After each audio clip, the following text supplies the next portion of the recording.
The lion, the man, and the statue.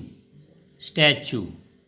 Long ago, men and animals could talk to each other. Once a man and a lion got talking. The lion was very proud of his strength. I am the king of beasts. I am stronger than any man. That is why men fear me. The man was also proud of his intelligence. Intelligence.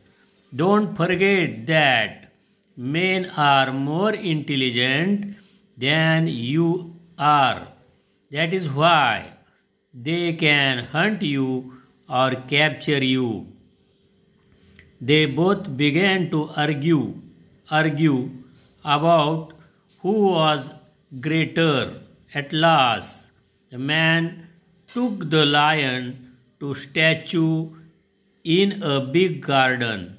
It showed the great hero Hercules.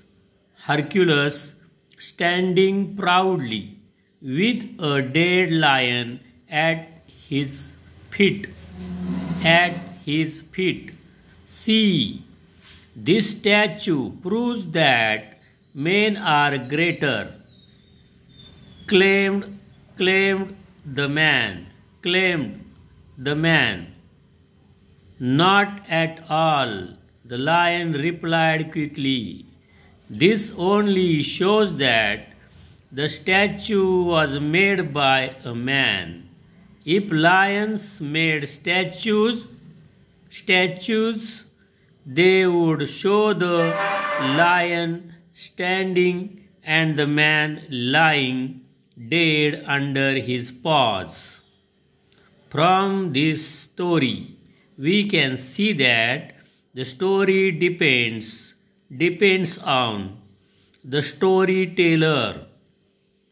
When someone else tells the same story, they tell it from their point of view.